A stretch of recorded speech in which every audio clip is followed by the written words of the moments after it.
आज आपको दिखाएंगे मोदी सरकार का वो एक्शन प्लान जो कश्मीर में टारगेटेड किलिंग्स पर नकेल कसने के लिए तैयार हो चुका है।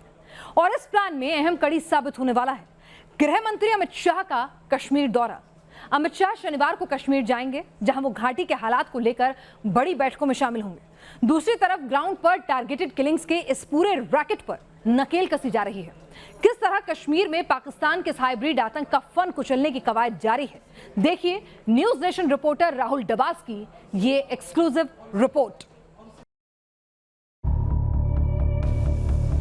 कुलगाम में गुलजार शेरी ढेर, शोपिया में आदिल वानी का खात्मा, पुलवामा में शाहिद बशीर शेख का दी एंड, पंपोर में उमर मुश्ताक और शाहिद बशीर का एनकाउंटर, शोपिया में मुख्तार अहमद शाह ढेर। घाटी में बेगुनाहों की हत्या का सिलसिला शुरू हुआ तो सिक्योरिटी एजेंसी भी काउंटर एक्शन में आ गई। नतीजा हुआ कि गुलजार में मुख्तार जैसे कई आतंकी चेहरों को कुछ ही दिनों के अंदर उनके गुनाहों की सजा मिल गई। लेकिन ये टारगेटेड किलिंग्स के इस हाइब्रिड टेरर के खिलाफ एक्शन का सिर्फ एक हिस्सा है।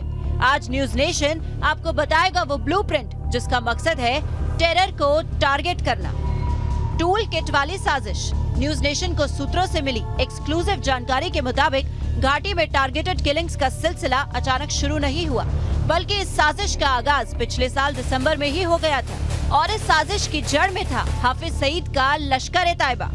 दरअसल लश्कर-ए-तैयबा के अंग के रूप में ही टीआरएफ काम कर रहा है, जिसकी सोच आईएसआईएस खुरासान से प्रेरित है, जिनकी कोशिश है कि पहले स्तर पर पलायन करवाने के लिए प्रवासियों को निशाना बनाया जाए और दूसरे स्तर पर वह उच्च अधिकारी जो विकास के पहिए को जम्मू कश्मीर में तेज गति से घुमा रहे हैं उन्हें निशाना बनाया जाए।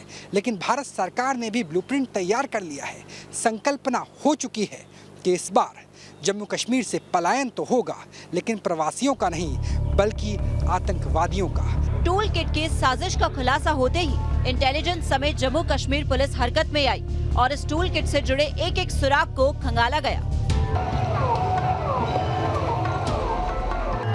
एजेंसियों को शक था कि गैर मुस्लिम और गैर कश्मीरियों को निशाना बनाने वाले ये अनजान चेहरे वो पत्थरबाज हो सकते हैं जो कुछ साल पहले तक घाटी की गलियों में उत्पात मचाते थे, आतंक की हिमायत करते थे। इसी वजह से तकरीबन 1000 से ज्यादा आइडेंटिफाइड पत्थरबाजों की लिस्ट तैयार की गई। 700 से ज्यादा संदिग्धों से पूछताछ पूरी हो चुकी है। ऐसे सभी किरदारों को लगातार नजदीकी थाने में हाजिरी लगाने की तस्दीक की गई है।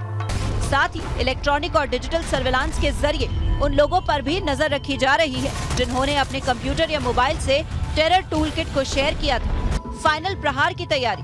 हाफिज के लश्कर की इस कथित टूल किट का एक हिस्सा एक्सपोज हो चुका है। शक है कि इस टूल किट का दूसरा हिस्सा भी है जिसको एजेंसियां तलाश रही है। साथ ही उन खातों की भी जांच की जा रही है जिनमें अचानक अनजान स्रोत से पैसा आया हो। सूत्रों के मुताबिक बैठक के 3 बड़े एजेंडे होंगे। सबसे पहले Jammu Kashmir police, paramilitary forces और भारतीय सेना के बीच कैसे खुफिया सूचनाओं का आदान प्रदान किया जाए, कैसे एंटी टेररिस्ट ऑपरेशन में सिंक्रोनाइजेशन हो और कैसे तालमेल के जरिए आतंकवाद का खात्मा किया जा सके। दूसरा महत्वपूर्ण कदम रहेगा कि जब कश्मीर में ठंड की शुरुआत होने वाली है, ऐसे में उन 17 रूटों की पहचान कर ली गई है जहां से आतंकवादी भारतीय सीमा में घुस सकते हैं। उन रूट्स को जाम किया जाए और आतंकवादी कम से कम भारत की सीमा में ना घुस पाए, इसके लिए कोशिश की जाए। तीसरा और सबसे अहम महत्वपूर्ण कदम इस बात को लेकर रहेगा कि कश्मीर में कैसे हाइब्रिड आतंकवादियों की तलाश की जा सकती है, धरपकड़ की जा सकती है। हो सकता है कि टारगेटेड किलिंग्स के इस टूल किट वाले टेरर को जड़ से मिटाने के लिए ही गृह मंत्री अमित शाह घाटी जा रहे हों। मुमकिन है कि घाटी के अंदर ही घाटी को सुलगाने वाले के खिलाफ ठोस रणनीति पर अमित शाह मुहर लगाएंगे। दिल्ली से राहुल डबास के साथ टीम न्यूज नेशन।